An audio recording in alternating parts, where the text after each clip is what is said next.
Well, I think we're going to go ahead and get started. Thank you guys for joining us for this Wocstar Media Lunch and Learn. This is a series where we get to go behind the scenes with real players, movers and shakers, and media and entertainment, all with the view of helping us understand more about that industry so that we collectively can be more impactful about how we get great stories out in the world that reflect us, underrepresented, amazing, fabulous people and communities. And so, as you know, my mission is always about how do we uplift amazing people, underrepresented people, those hidden amazing figures. And so I, Gayla Jennings O'Byrne, founder and CEO of Wocstar Capital, when I left Wall Street to start Wocstar Capital, I just thought I would do like the bros do and just start a venture fund, go raise a bunch of dollars and invest in great startups, tech startups. But then as I was out trying to tell the story of why I wanted people's money so that I could then go and invest it in startups, it was clear to me that they just didn't have an understanding of the amazing companies and technologies that I wanted to go invest in and needed their money to do so. And that I wasn't really being successful in raising capital because I couldn't help connect for them that there was great technology that we should invest in. And so I had to step back and put together a story of technology that I knew and I just assumed others knew. For instance, the ability for us to even have this webinar happening, the fiber optic cables that are allowing the sound and the video to occur was a contribution by a woman of color.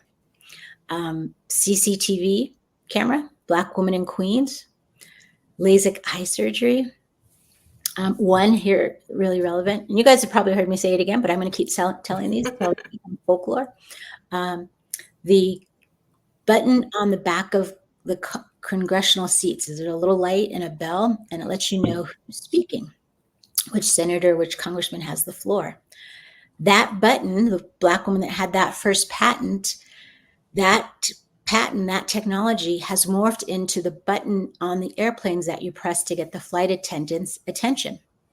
So all you guys going to the Olympics, Heather, you're going to the Olympics. Oh my God, Colleen, you're going to Maui, South Carolina. As you guys are on planes and trains and all that, that button on the plane, look up next time. And remember, that was a Black woman who had the very first patent.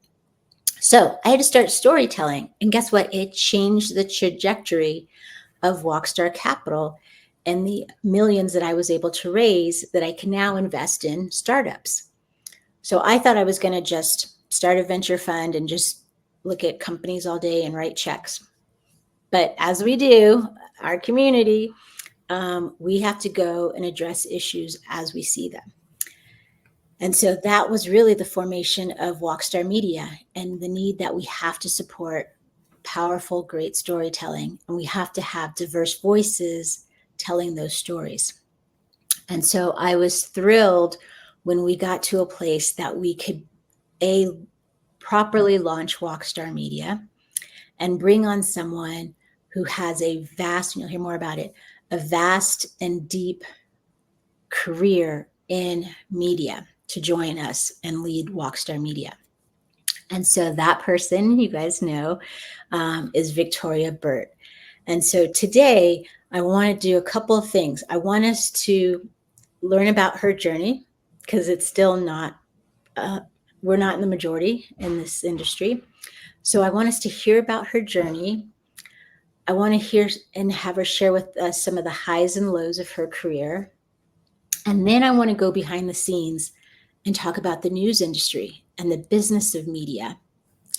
And then from that, I'm hoping we'll get to a place where we can have a collective conversation about how do we change some of those things in there? What can we as a group be doing to change some of that? So with that, I'm going to ask Victoria to give an introduction of herself, a little bit of her background. And I really want, Victoria, if you could start with, how did you even come to build a career in media?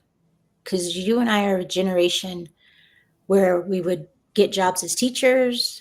There was those great management programs at like IBM and Coca-Cola. But media, television, behind the scenes, we were always entertainers. Let's not get that wrong. We've always been entertainers. But behind the scenes, how does a young Black girl from the Bronx get to working at these amazing, iconic news stations?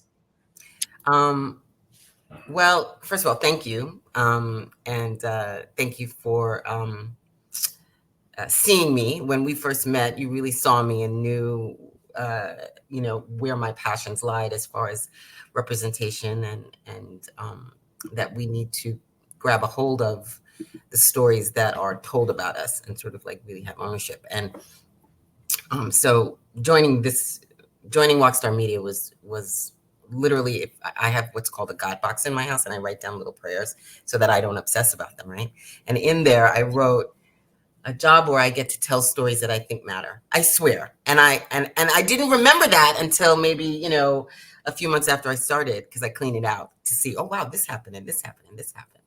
And prayers are getting answered. Yeah. And the reason that I feel that this is an answered prayer is because of the career I've had. So how did I start? I started by, first of all, falling in love with storytelling as a young child, right?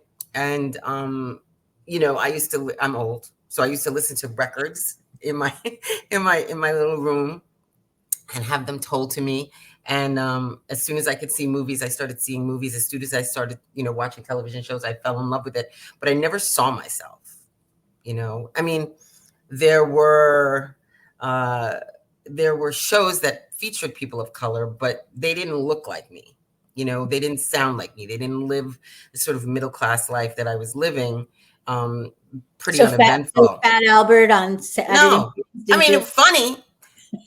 Funny. I wasn't the Jeffersons. I didn't move up to anything, right? And I wasn't Good Times, right? And I wasn't, But you could dance like Soul Train, though, right? You could have. Not even. I mean, I can dance, but I'm not doing all the Soul Train. But and yes, we were entertainers, but I can neither sing nor dance like that. So and even acting, there weren't many of us on camera, as that I thought that gave me permission. No one gave me permission visually by being where I could see them. And still, I really started to fall in love with news because I watched a movie called All the President's Men. And that movie sort of really changed my thinking about how powerful telling a story, grabbing a thread and pulling it can be. And it can change history. It can change the world. It can impact people. And I decided then and there that, I wanted to tell stories. And because if I'm completely honest with you, I didn't think I could ever reach film. I just didn't see myself there. I didn't know how I could get there. Now I think people are very lucky to see all the women of color that are directing. I think Nikki is one of them. Nikki Michaud, she's on this webinar, and she's an example to Nikki, of what can be done. Yes, and Nikki, be camera ready, because I'm gonna. No, she's not camera ready. She said, "I'm not camera ready." All right. Well, I'm gonna have you on stage, but off camera then, because I do want to give updates on your feature film. Yeah. So we. So I went to school. I just decided to buckle down, and I went to school for film and television, and walked by the Fox WNYW building in New York City, and said, "I'm going to work there." And literally, I was working at the supermarket around the corner, and scanning the scallions, scanning the Oreos, and I would walk over to the Fox and go, "I want to work there. I want to work at WNYW," because that was my local station. And Fox was the station that people of color worked at, if I'm really honest. There are acronyms for ABC and NBC. You can probably figure out what they are. I'm not going to say them. I'm not going to say them in public. But, we didn't really, there wasn't a lot of entry level ways to get into those networks. So I got an internship at Fox, and then worked like the devil. I had 3 jobs at the end of college. One of them was in a production company. One of them was at Fox News, and then one of them was at the studios at my alma mater, St. John's University. And I was one of two interns working on a show called, it was with Jack Cafferty. It was a Newsline show. And that show got canceled, and they moved me up to a show called The Current Affair. And then I was in a position where it was myself and another person that could get a full-time job. And the other person was a cousin of one of the main reporters. And, I just knew that I wasn't going to get the job, And there was a woman, Marlene, who was a Black director, a Black woman director. And that was the first time I'd ever seen that. And she was a badass, She just controlled with such calm and such power.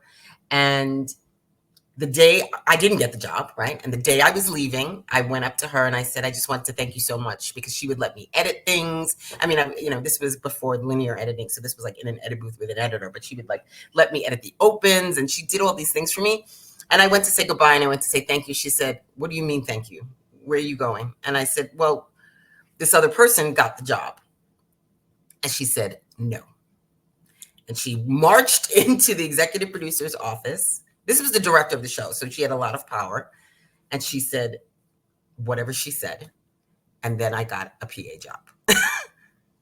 So to me, my career is because of her. Okay. And I love that was a woman. It was a Black woman who reached out and said, I have the ability to make this happen, and I will. Yeah. Yes, Heather Russell worked at Good Day New York with me there. So I don't know if she remembers Marlene, but Marlene was in the same building, because Good Day New York was where I went next and worked on the morning shows there. And, I went on to CBS and worked on the morning shows there. And I went to MSNBC, and I worked at the Fox News Channel very early on, which was a very interesting experience. I worked in news for about 12 years until 9/11, and then I had to take a break. And what I saw was reality started popping up. Reality TV was getting bigger and bigger. Yeah. And so I decided to take when you pull back your career, I took like an AP job as somebody on a reality show. And then eventually, over the course of many years, worked my way up to, I worked with Al Roker as the vice president of his production company and of development there. I just kept working. I loved it because it was about storytelling. It was about talking to people. It was about finding out what they're thinking, their inside thoughts, and it was really impactful. I love that. I want to, because your world is so different than many of our worlds, right? So I want to stay behind the scenes a little bit longer. Mm-hmm. What's a producer? Right? You're like a weekend editor, producer. Okay, so what do you do? There are different kinds of producers, right? There are many different kinds of producers. There are producers that are in the television industry and in the film industry and in the news business, and there are many different types. So you start your career, as an AP or as an associate producer, and you're just supporting producers. So what producers can do is they can look at the entire show and decide what gets stacked where, what order comes in. They work with an assignment desk to decide what stories get funneled in, what stories get picked, what stories if you think you have 48 minutes to tell an hour newscast, how many stories are actually going to get told? What's important? What matters? What do people need to know? What's going to keep them safe? What's going to keep them informed? And that's one type of producer. Another type of producer is a little more in the weeds. They actually work with each segment, each newscast, each package, each video piece that you see, and create that with writers. Sometimes depends on whether it's a union shop or not. I did not work in a union shop early in my career, so I did everything. But that's sort of the difference. And then you get higher up the food chain. You get into money producers and line producers and things like that. Gotcha. Okay. And then what's it like in the newsroom? Like, let's say they want to, because I got to imagine, and tell me if I'm imagining correctly, that was there a lot of tension or intentionality of how people are portrayed in these stories? And did you feel you had a voice to try to change or influence that, so that people of color aren't always the bad guys in the story, and that not every story is just crime, black on black, and like what happens in the newsroom, and where does that conversation happen to really figure out the angle that's going to be taken on a story? Well, early in my career, I did not have the power. So I was assigned a story, or I was told by the upper management, here is the focus, right? And quite frankly, I didn't have the wherewithal to even realize that's what was happening, right? I didn't even realize that. Now, when I got further down the line in my career and I had more editorial control, that was one of my biggest battles. And I was often in a very uncomfortable situation to be the squeaky wheel that would have to say, the news is not PR for police. Just because someone is considered wanted for something, do we need to put up this headshot of this person or this video of this person? Let's cover stories that we have some facts about, right? We have facts about. Like, for example, I'll give you a really great example. I was working in New Jersey, and I think I was the only person of color in management. And I think that's true. And at least definitely on my morning shift. And there was a missing girl, and I had heard it twice while I worked there. A little black girl went missing in New Jersey, and they're like, oh, she's probably a runaway. And I said, well, 14-year-old girls just don't get to run away. So let's talk about covering that. Because I feel that if this was the summer of Gabby Petito, if Gabby Petito can get the coverage she's getting, then I think this 14-year-old girl who's missing should get a headline. Should get a reader. And I got significant pushback, but we did it because I didn't care. It was happening. And what actually ended up happening was she actually, in fact, was a runaway, but she ran away because of abuse, allegedly. She ran away because of she was allegedly abused. And what happened is, because the press kept covering it, she was able to go where she could be protected, as opposed to just going back, because she wasn't probably going to last out there long enough, Yeah. Same thing with when I was working at New York One. There was a story that this is sort of in the weeds a little, but there was a story about a store closing in East Harlem, and there was a press release that was put out by the company that said because of crime they were closing, and everybody was sort of just reporting this. And I said, I don't feel like that's like, let's dig into that a little bit. Yeah. That's blaming a neighborhood for them closing a pretty big business. And turns out there were issues with tax abatement in the development. And then they announced that they were literally moving from East Harlem to Central Harlem on the same block. And, it wasn't a story that we could dig into enough to do a report, but how we wrote that story changed significantly because of my desire to just not say, oh, because this business was in East Harlem and it was crime, that they needed to move their entire store, right? And turns out, I think it was CNBC that ended up doing the story. And my managing editor, he even texted to me. He was like, look at that. I was like, yeah, you didn't need to tell me that. So, we're always sort of like producers who I think the same thing can be said for when you're a woman in the business, like how you tell stories about certain things, but very, very strongly so when you're a person of color in a newsroom. It's a constant ringing of a bell. Yeah.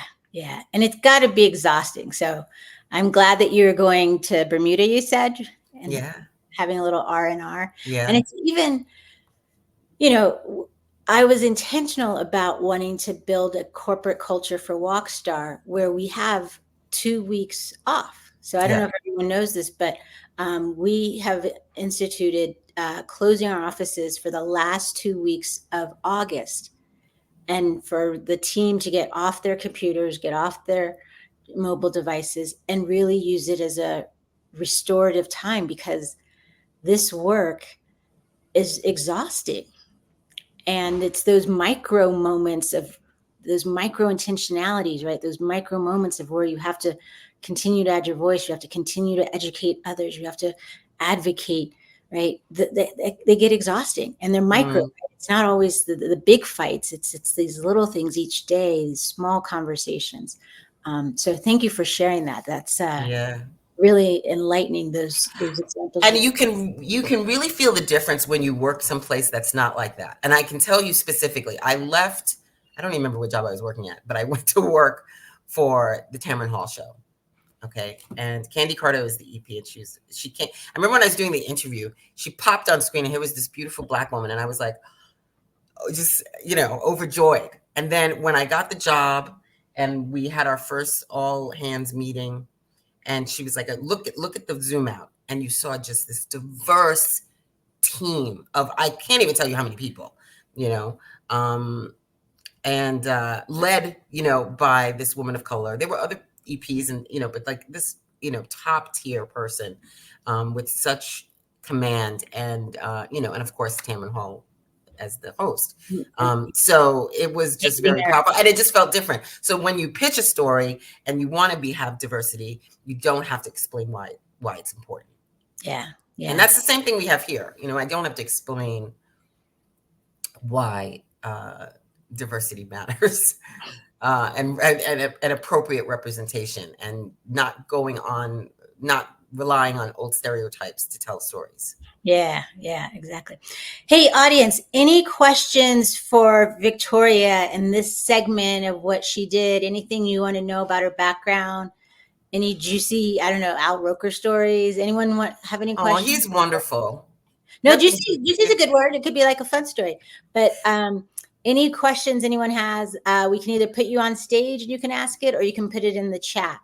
I'm going to just give 20 seconds to find out if there's any questions for her. Heather said, thank you for making mental health a priority for your employers.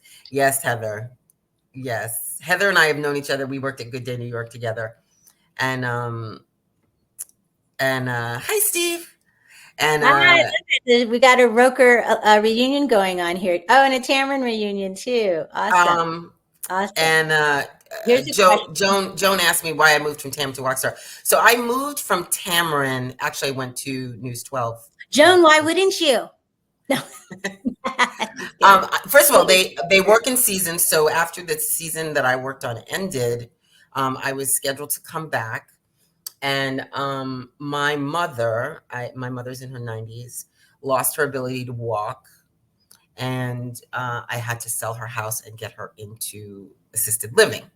And so it was a choice. And it was the first time I really had to give up a job that I loved because I had to take care of my family. I don't have children. And, it was a decision that was a no-brainer. And let me just also tell you again about Candy. When I talked to her, she was like, what do you want to do? You tell me. It was so moving and touching, and I felt so supported. And it was just, whatever you need to do, you do. And this is a big machine, and one less, person on this team can make a difference, But it was bigger than work. It was about being a human being. Yeah. I love that for you. We've got another question. Colleen, can we put you on stage, or do you want us to just read it out?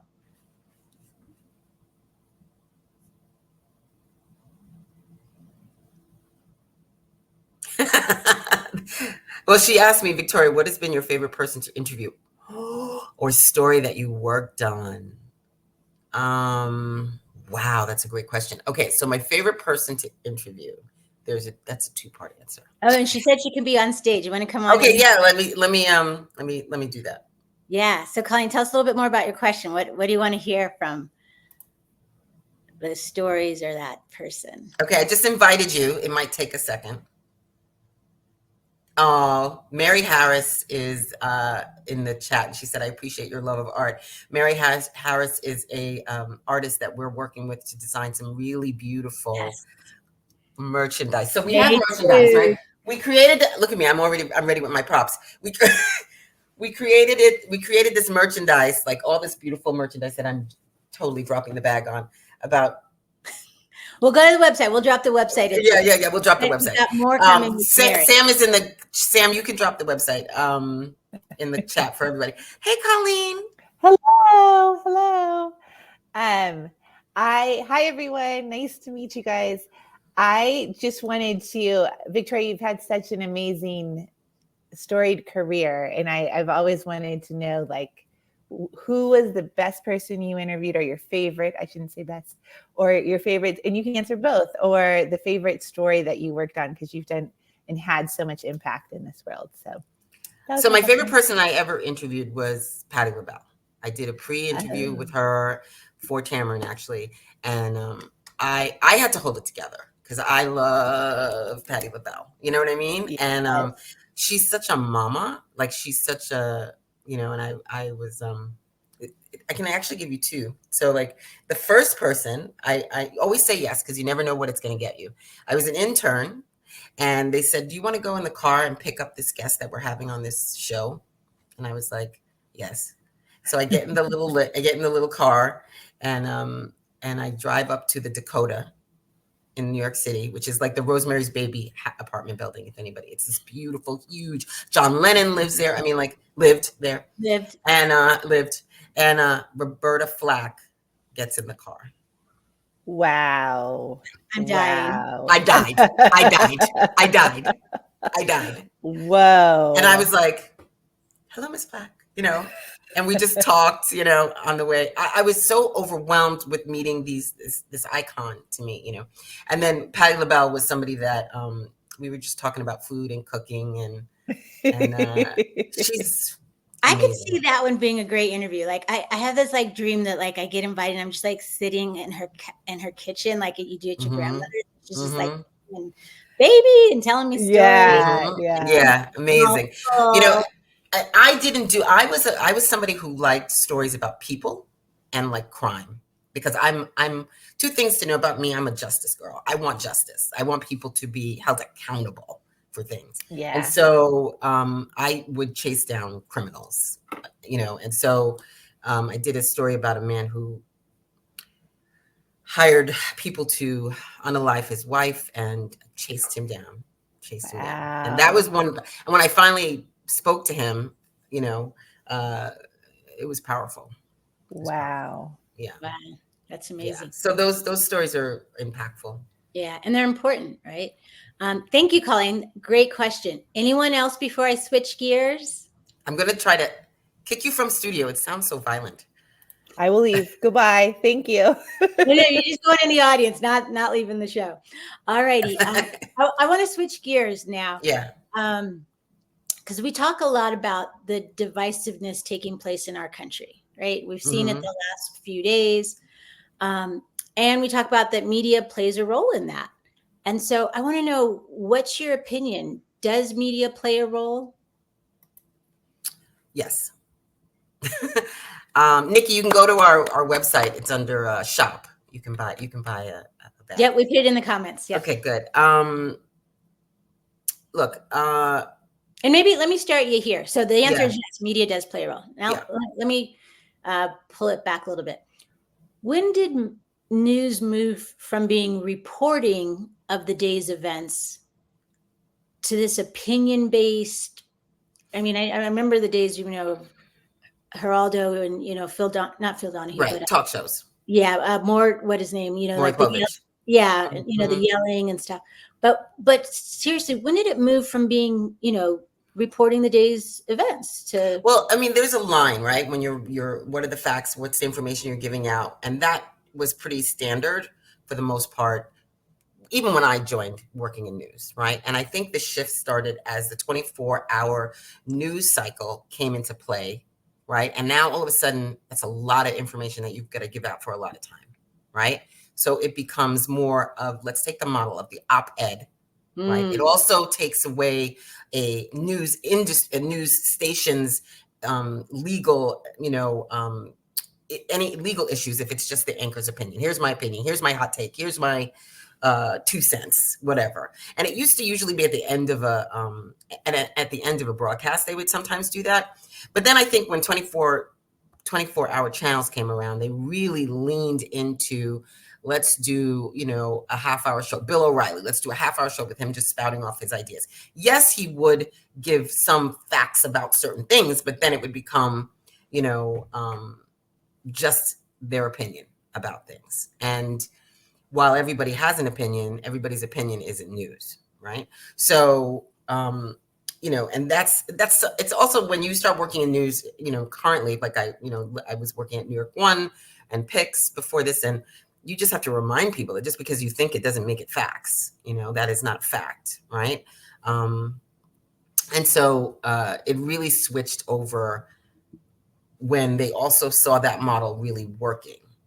That model started working for the channels, and it started drawing eyeballs because more inflammatory, more outspoken people would be like, oh my goodness gracious, and they get eyeballs. And so the ratings race really started to push that style of news.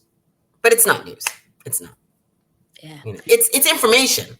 It's information about what they think. Yeah. And it even is amazing to me, and I'm curious if you have a sense of when this, or maybe Steve or Heather, who've both been in the news business, is when we even got to like, I'm a Fox person or I'm a, MSNBC person. And then that became really almost, there was a bright line of where you stood in terms of your politics and your political affiliation. I mean, Well, Nikki had a question about child of Roger Ailes, like no, because CNN was the first sort of 24-hour news channel. 24-hour news channel, Nikki's like CNN, cable. It's really the cable channels. The networks had programming, right? They had programming. They had sitcoms and things like that, and dramas that they put on. The cable channels put on, news pretty much, 24/7 opinions, and and that changed. Well, I mean, I don't think it's, there are thoughts that people lean one way or another if they work there, and that's not really true. I mean, I worked at the Fox News Channel, and I was a Democrat and am a Democrat, and I do not necessarily align with their beliefs even then, but there were many people like me that worked there. But you are a cog in a wheel, and that's it. I know there are people that won't work for certain places because of that. I can't answer why a particular network will have a point of view other than, a reasonable assumption based on who owns it, right? Mm-hmm. But, that's all I can really say to that. I can't really give much insight to what they think. Yeah. Do you see a change coming? Like, are we, are we going to be continually in this opinion-based news cycles? Yeah. There's whisperings of, and I watched the Republican National Convention the last couple of days because I like to be informed on all sides, right? And I can't have an opinion if I don't know the other side of the argument or the issue. And so there was a lot of talk of, uniting America.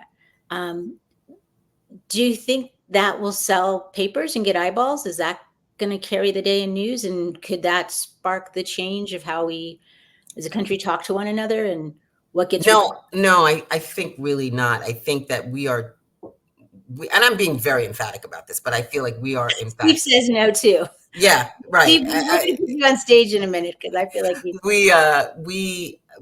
people are into curating what they receive, right? Sure, there are people like yourself, my mom does too. They want to watch, and I think it's interesting that you think what you're getting is news there. You're getting what they want you to hear, right? Whether it's truth or not, whether it's facts or not, that is a different thing, right? And so people are it's going to change. It's not going to stay the same. It will change. I think it'll become more micro. I think we're getting, if you go on, my favorite place, TikTok, you'll see certain channels, certain even stations that are reporters are reporting through social media. There are really amazing journalists out there that are trying to get people the truth.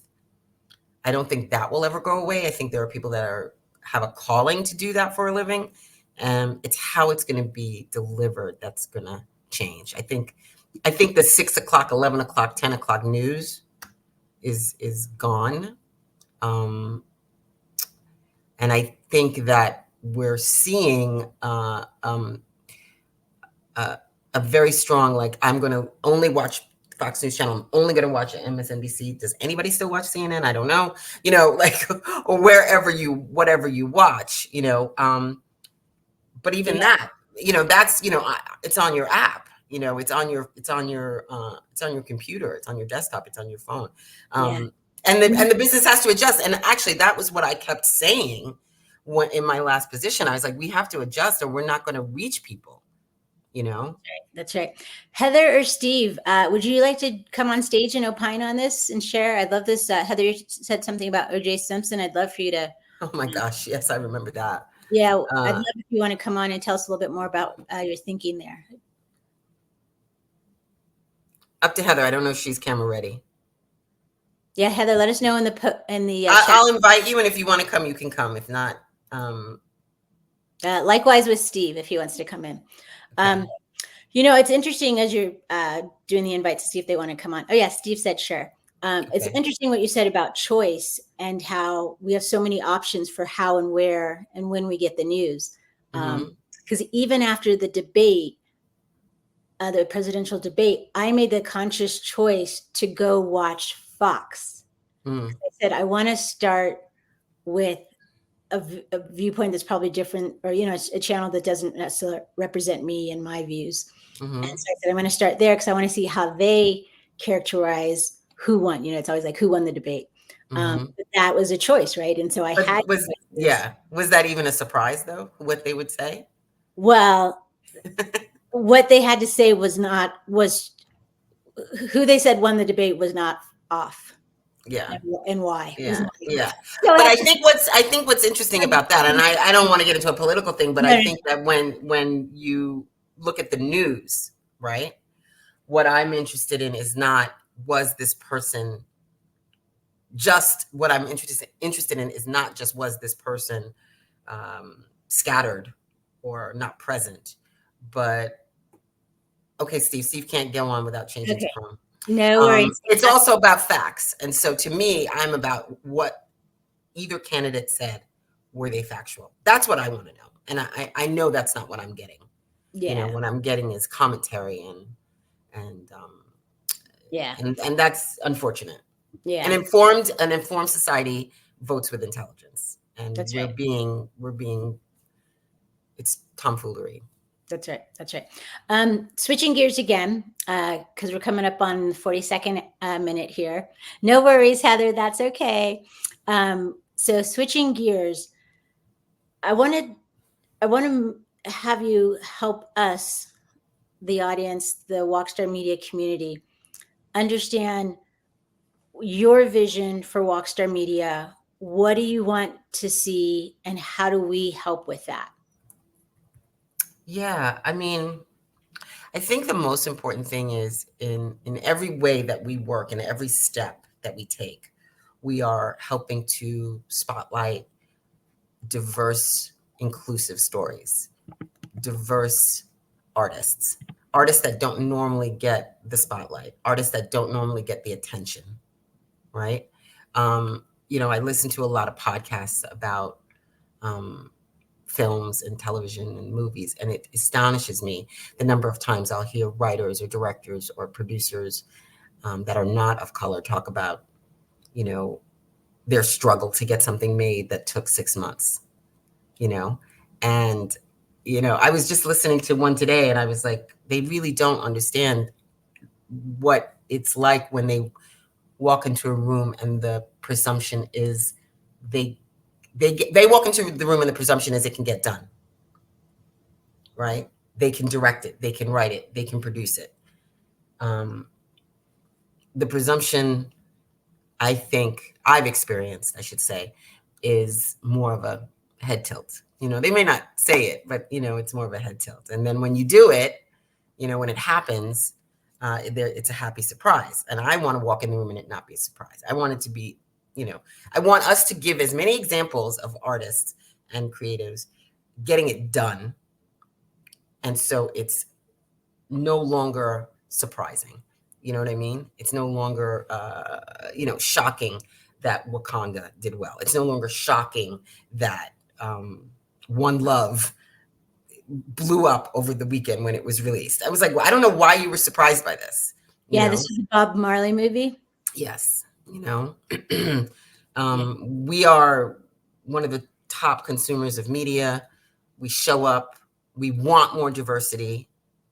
We want more inclusive. And believe me, when I say diversity, I don't mean, like, what's a really great example is like Bridgerton is a diverse cast. You know what I mean? Not every character is not one color. I'm not saying that. I'm saying we have to have diversity. I want to feel like I exist. I want to feel like the younger people who walk on this earth that are color see themselves so that they know they can dream about possibly being in a world or doing a thing or whatever the story may be. Yeah. I mean, listen, I don't necessarily need Boys in the Hood 2.0, but like, no, I mean, that's great. Let's have Friends 2.0. Like, right. Well, I thought of this. I don't know if this has ever happened to you. When I was growing up, I would always hear, or even as an adult, but you're not really black. You're not really black.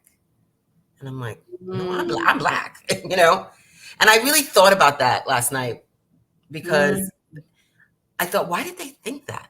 They thought that because I didn't look like Good Times. They didn't see me. They didn't see, the gamer, the nerd, the Lord of the Rings lover. They didn't see the film freak. They didn't see all the things that made up me. And so many of my friends have expressed similar things, Yeah. And I want us to just be where we're at, just be where we are in real terms. Yeah, I love that. So when I should share, when I started having conversations with Victoria about what Wocstar Media could be, one of the ideas we talked about was, okay, I could go raise a fund like we do for Wocstar Capital and for tech startups, right? And we could go raise a fund and fund projects. And that would get us to, who gets hired, what stories get told, who's telling the stories, But then we stopped. And I loved when you didn't laugh at me when I said, I don't want the dollars to be, because where those dollars would come from would be wealthy investors, right? Investors that can cut $1 million, $2 million check and then have me manage it and invest it. I said, I want to build this with our community. I want the dollars to start with us. And I said, so yeah, we could go raise 20, 50, 100 million from banks and, wealthy individuals and family offices and traditional investors. But what would it look like if each of us were to write a check, whatever size works for everybody, and whatever that pot of money looks like, to be able to have a way to say, I helped with that. Like that next Broadway show, Mary Artist's next gallery opening, like my $5 helped make that happen. I bought a ticket to Nikki's film, right? And so I want us to really get that word out there later this year and really start to get our folks to donate to Wocstar Media. So not because we need the dollars, but we do need the dollars, but because I want us to have that feeling of pride and take back control of like, I helped decide what's on television tonight. I helped decide what film my child and I are going to go see this weekend. Like those dollars. Yeah. Thank you, Nikki. Those dollars make a difference. Yeah. And I'm so thankful that you didn't laugh me out of the room. And instead you said, I want to come and do that with you. Yeah, I mean, That with what, that really great expression when they don't give you a seat at the table, build the table. Like, I want us to own the wood. I want us to own the table. I want us to own the house that the table goes in, right? Because if you think about it, when you're giving the money in ticket form, let's say, to movies that aren't, that you don't see yourself in, okay, that's wonderful. Because I think, I'm somebody who wants to support and all art, right? But when I can give it to somebody that,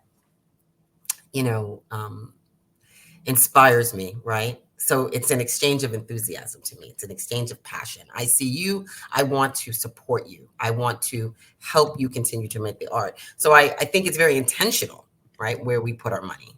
It has to be, Oh, I love that, Nikki. That's right. If you want to tell your story, you're going to have to pay for the story. That's by Roland Martin. Yeah, it's and I think that what we also have to get our minds out of is, that ever really ends. You know what I mean? Like, I think that's a constant thing that we have to be doing. We have to be mindful of where we put our support. We have to be mindful of that. And it's, yeah. I don't know. I think it's one of the most important things I can do in my life right now. Yeah. And I know you, and for those of you who may not know, we lost a real gift, a real talent, a real human angel, and he now has his wings. And I'm talking about Ron Simons of Simon Says Entertainment, who was a Wocstar Media fellow and was on one of our prior lunch and learns. We lost him, and like I said, he has gone home and has gotten his wings, is sitting to the right hand side of the angels and his maker. And I remember the last lunch you had with him, and you came back so excited with all the things he wanted to be doing. Yeah. He's no longer with us, and I hope at some point everyone takes a moment of silence and just remembers him or says his name at some point during the day to keep him alive in our hearts and head. But it brought back to me the sense of urgency with which this work has to happen. Yes. And that tomorrow is not guaranteed. And I don't want to wake up tomorrow and have someone else tell our story or not be able to be here to help you tell your story, or Mary or Nikki or Steve or Heather or Colleen tell their stories. So that's really been in my head and heart these last few weeks. Before we go, I just want to check and see if there's any further comments or questions from people. Nikki, I know you don't want to go on camera, but maybe we can bring you on stage without your camera on. We're going to put up a cover of. I don't know if I can do that. Hold on. Oh, does it? New system. I don't know if I can do that, but I can. Well, Nikki, maybe come on stage and just put your thumb over the camera. Cool. And we're going to put up a slide of your film. And can you give everyone a quick update of where it's being released and what's new on the horizon? And remember, also, I will have Victoria and Sam put a QR code up next, and Sam in the chat, the link for donations. But this is one of our Wocstar Media Fellows that we are hoping that you will help us support. Yeah, she's the movie is coming out at the end of the summer. Oh, and Nikki said she'll come on. Oh, I love it. Okay. Have her thumb over the camera if she's not camera ready. So please invite her. Yes, I'm doing it now. She's like, okay, I'll do it. Hey, all this is family. This family. You can still have your scarf on. We don't care. I'll give you my scarf. All right, I invited her. Hold on. Yeah.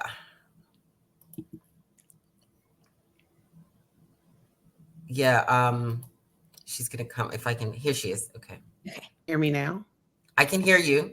Okay, perfect. Awesome. I don't have a headshot there though. That's okay. That's okay. Victoria's going to put up the screenshot of the film, and then while there you go. Perfect. Perfect. Well, thank you guys so much. This was an amazing event, and listening to your story, Victoria, and I'm so moved by you guys, Gayla, and the mission of the of Wocstar, and it's my pleasure to be a media fellow. Next steps for the film, we are set to release in theaters in September, and we are raising marketing dollars so that people are aware of this film. It's a lovely slice of life. This young girl who is a poet using her poetry to speak out against the violence during the summer of '93 in Denver, Colorado. We've won so many awards, as you see there. It's been an amazing indie film, and we are self-distributing the theatrical release. So by donating to the marketing campaign, you are investing in a startup production company here. So it's an exciting opportunity to work with us and help us raise awareness for the film. And I'm so grateful to be on this journey with you guys. Awesome. Thank you. And I think that's the best and most beautiful way to close out this session. We've had amazing time with you, Victoria. I've learned so much about your journey as well. Thank you. And then you're doing the work, right? We're doing the work. We're doing the work. Nikki, and now we can show up as well. Sam did put in the chat the link. Again, as you think about where and how you want to support good storytelling, this is how it happens. This is how it happens. And so we're going to say goodbye. We're going to say happy Friday. Make it a great day. Make it an even better weekend. We will see you soon. We've got lots in the works. Victoria she's rocking and rolling, and she's doing the work. So see you all soon. Enjoy the weekend. Thank you so much, guys. Bye.